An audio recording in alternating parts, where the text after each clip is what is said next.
They laughed when I filed the report. Radar malfunction, they said. Instrumentation error. The 7 objects I had tracked across 400 miles of restricted airspace at speeds no aircraft on this planet could match were nothing. Pilot fatigue. I was 29 years old, and I had just watched something impossible execute a 90-degree turn at 13,000 miles per hour. No deceleration, no contrail, no sound. I filed my report. My supervisor buried it before the ink was dry. That was in the spring of 2003. I spent the next 22 years watching those same objects get dismissed, classified, and buried in the basements of 3-letter agencies I was no longer allowed to name. Last week, the President of the United States ordered all of it released, and I think it's finally time to tell you what I actually saw. My name is Thomas Riley. I spent 22 years as a signals intelligence analyst with the Defense Intelligence Agency, operating out of Langley, Virginia, and before that, at Buckley Space Force Base in Aurora, Colorado. I want to be specific about my background because what I'm about to tell you isn't speculation. It isn't some story I read online. I was in the rooms where these decisions were made. I held the files, I read the reports, and for 22 years I kept my mouth shut. I was recruited out of MIT in the summer of 2001. Signals intelligence, which most people call SIGINT, means I analyzed electronic emissions, radar returns, and telemetry data from objects in the sky and in space. If something unusual was flying, it usually passed across my desk at some point. The work was genuinely interesting. For the first 2 years, almost everything I looked at had a straightforward explanation. Foreign military aircraft, weather balloons, satellite debris. The universe of things that could confuse an untrained observer was large, and most of what reached us fell neatly into those categories, but some things didn't. In 2003, I was assigned to a classified working group that had no official name on the organizational chart. In our email threads, we called it the Blue File Group, though that name was unofficial and has never appeared in any declassified document. Our job, as it was explained to me by the deputy director on my first day, was to evaluate radar and telemetry data from encounters that had been, quote, previously assessed as non-attributable. Non-attributable. That phrase became a part of my vocabulary. It meant we didn't know what it was, and that we weren't supposed to say so publicly. The first blue file case I processed was from the summer of 2000. A Navy destroyer operating approximately 200 miles off the coast of Virginia had tracked multiple contacts for 6 consecutive days. The contacts moved in ways that were inconsistent with any known aircraft or drone. They appeared on radar at speeds exceeding 3,000 miles per hour, hovered at 0 knots without any visible propulsion system, and dove into the ocean without producing any detectable impact signature. The official report said the crew had experienced sensor degradation, but I had the raw radar returns in front of me. There was no sensor degradation. The data was clean, the contacts were real, and nobody wanted to talk about what that meant. I want to be honest with you about something. When I started at the Blue File Group, I was a skeptic. I believed in rational explanations. I believed that every unusual contact had a mundane source, and that our job was simply to find it. That belief lasted about 4 months. The case that changed everything for me happened in the spring of 2003. A pair of F-16 fighters out of Langley Air Force Base were conducting a routine training exercise over the Atlantic when they picked up 7 objects on their onboard radar. The objects were flying in a V formation, moving at a heading of approximately 070 at 13,000 miles per hour. Both pilots tracked the formation for 11 minutes. I know the exact number because I reviewed the flight recorder data 47 times over the following 6 months. At the 8-minute mark, the lead object executed a turn, not a banking turn, not a gradual arc. A hard 90-degree instantaneous change of direction at full speed. To perform that maneuver at that velocity, A human pilot would experience acceleration forces exceeding 40,000 times the force of gravity. Every bone in the body would become powder. Every blood vessel would rupture simultaneously. Whatever was inside those objects, it wasn't human. I filed my report. My supervisor, a man I respected enormously, called me into his office 2 days later. He was quiet for a long time after I sat down. Then, he said, "Tom, you're going to put instrumentation anomaly in the conclusion section, and then you're never going to bring this up again." I asked him why. He picked up his coffee cup, looked at it for a moment, and said, "Because the people above my pay grade have already decided the answer, and they decided it before either of us was born." That was the beginning of 22 years. There was a small anomaly before the real story began, though. About 6 weeks after I filed that revised report, I got a knock on my office door from a man I didn't recognize. He wasn't wearing a badge. He sat down across from me without being invited and placed a manila folder on my desk. "This is what your pilots actually saw," he said. He left before I could ask his name.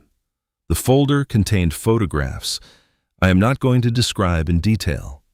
What I will tell you is that they were taken from the ground, and the objects in them matched the radar profile I had spent 2 days analyzing perfectly. Over the next 8 years, I processed over 1,200 cases through the Blue File group. I want you to understand the scale of what I'm describing. 1,200 cases, not rumors, not internet posts. These were officially filed military encounters, each with supporting radar data, flight recorder information, or independent sensor confirmations. 1,200 times, something flew over restricted American airspace, performed maneuvers that violated the known laws of physics, and was filed away in a classification system so deep that even I, with a top-secret compartmented information clearance, couldn't access the oldest files. The encounters fell into patterns. There were objects we called tic-tacs internally because of their shape. Smooth, white, oblong, no visible propulsion, no exhaust signature. They appeared most frequently over naval operating areas in the Pacific. They seemed to have a particular interest in aircraft carriers and submarines. There were triangular objects that operated differently, slower, lower. They appeared most often near land-based military installations, near bases that housed nuclear weapons. That detail stopped me cold the first time I noticed it. In the fall of 2007, I cross-referenced the Triangular Contact Database with the locations of American nuclear facilities. The correlation was, it was not subtle. 73% of triangular contacts occurring within 100 miles of a nuclear weapons storage site. I wrote a memo. The memo was classified within 24 hours of submission, and I was transferred to a different project. I was not the first person to notice this. A colleague of mine, a brilliant analyst named Sandra Okafor, had made a similar observation 3 years earlier. She had written a detailed report suggesting that the patterns of UAP behavior near nuclear facilities might represent a form of systematic monitoring. Her report was classified. She was transferred to a satellite surveillance position. I lost touch with her after that, but the data didn't disappear. I kept copies, unofficial, personal copies that I stored on an encrypted drive in a safety deposit box in Northern Virginia. I want to be clear that retaining those copies was a violation of my security agreement. I'm telling you because I believe you deserve to know the price some of us paid just to hold on to the truth. By 2011, the scope of what I knew had become genuinely difficult to carry. I had processed encounters involving pilots, ship crews, ground personnel, and multiple radar arrays simultaneously confirming the same objects.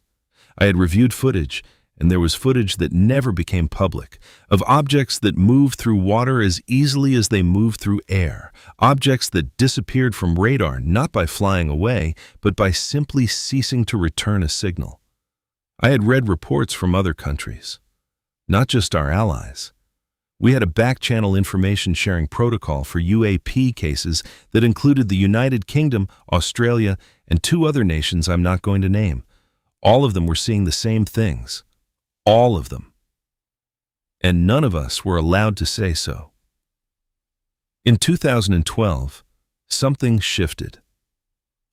A directive came down through classified channels that changed the blue file operating procedures.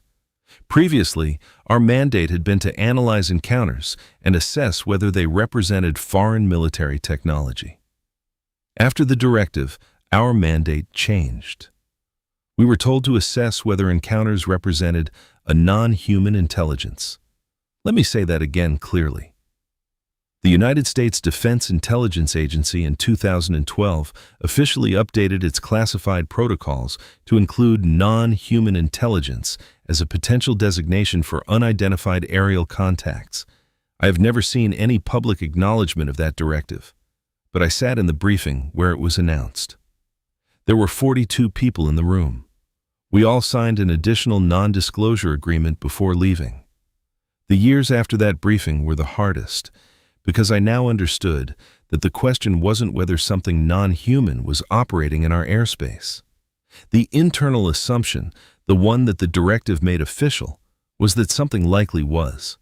The question, the one that kept the most senior people in that building awake at night, was what that something wanted. And nobody had a good answer. I watched colleagues leave the program over the years. Some retired quietly. Some were transferred to positions with no access to UAP data. A few had breakdowns. One man, an analyst I worked alongside for 7 years, submitted a congressional whistleblower complaint in 2019. I don't know what became of his testimony. He stopped returning my calls. In 2021, the preliminary UAP report was released publicly. I watched from home, knowing that the report represented approximately 3% of what I had spent 20 years processing. 3%, sanitized, defanged, released only because congressional pressure had made suppression impossible. I thought, this is what transparency looks like. 3%.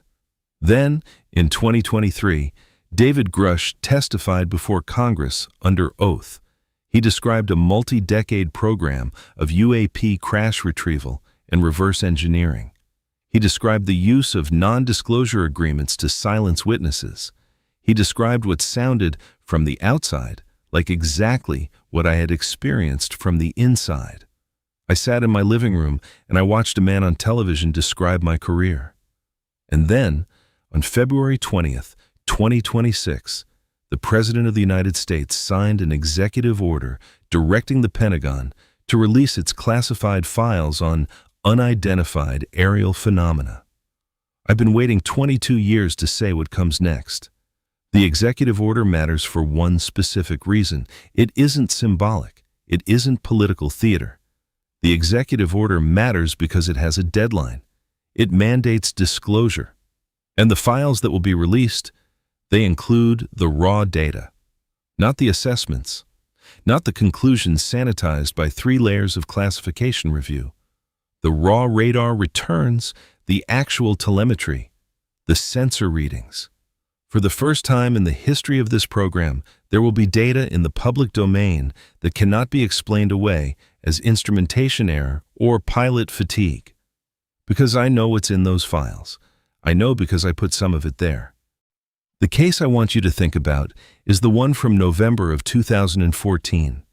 A Navy carrier group operating in the Pacific, approximately 400 miles southwest of San Diego, tracked 47 objects simultaneously for 72 consecutive hours. The objects appeared and disappeared from radar in patterns that my team spent 6 months analyzing. There was a mathematical regularity to the intervals. Not random noise, not equipment cycling. A pattern. Something was communicating, or at least behaving in a way that was consistent with intentional, structured activity. 47 objects, 72 hours, in restricted American military airspace, and the official assessment was possible drone swarm from an unidentified foreign nation. A foreign nation that somehow developed drone technology 11 years ahead of anything our own engineers could theorize. Drones that could operate autonomously for 3 days over open ocean without refueling. Drones that moved at speeds exceeding anything in our classified aircraft development programs. The word impossible gets used too casually. But some things are actually impossible. That assessment was impossible, and the people who wrote it, they knew it was impossible. I've never been more certain of anything in my professional life than I am of this. The assessment was written not because anyone believed it, but because the truth would have required explaining why the United States government had classified this information for 70 years, and there was no version of that explanation that ended well for the people who had done the classifying. What the executive order releases changes everything. Not because it will tell us what these objects are. I don't believe the files contain that answer. What I know, what I spent 22 years learning, is that the people at the top of this program don't have that answer either, but the files will prove, beyond any reasonable dispute, that the objects are real. After that, we figure out the rest together. The day after the executive order was signed, I got a call from a number I didn't recognize. The voice on the other end was someone I had not spoken to in 11 years, a former colleague. Someone who had left the Blue File group in 2015 under circumstances that were never fully explained to me. He said 4 words and then hung up. They're going to redact. I've thought about those 4 words every day since then. Because he's probably right.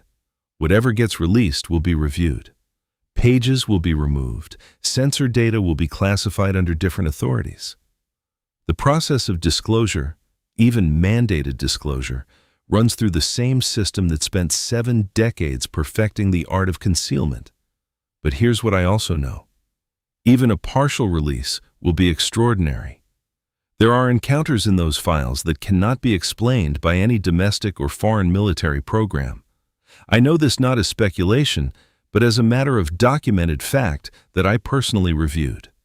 The objects described in those files moved at speeds, executed maneuvers, and demonstrated operational characteristics that placed them outside any known technological framework.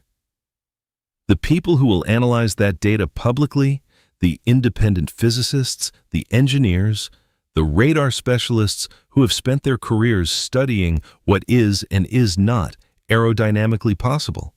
They are going to see what 42 analysts saw in a classified briefing room in 2012, and they are going to reach the same conclusion.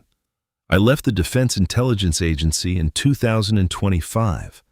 My retirement was early, technically voluntary, and in practice the result of a long series of conversations with supervisors who were increasingly uncomfortable with how freely I was speaking to people I shouldn't have been speaking to. I don't regret leaving. I regret only that it took me so long. I want to say something about the men and women who kept this secret. Most of them were not bad people. I want to be very clear about that. They were people operating inside a system that had decided, at some point long before any of us arrived, that the public was not ready for this information. That decision may have been made with the best intentions. I genuinely don't know. What I know is the cost. The cost was measured in careers destroyed, in families fractured, in analysts who couldn't sleep, and researchers who couldn't explain their own certainty to their spouses. The cost was measured in the 42 years that passed between Roswell and the first public congressional acknowledgement that unidentified aerial phenomena were real and worth investigating. The cost was measured in every person who looked at the sky and reported something impossible and was told they were wrong, and who spent the rest of their life wondering if they were. That cost was too high. It was always too high. Sandra Okafor, if you're listening, I need you to know that your 2004 report was right. I preserved it, every page. When the disclosure files are released, you will see your own analysis confirmed in the raw data. You were never wrong. I am now 61 years old. My children are grown.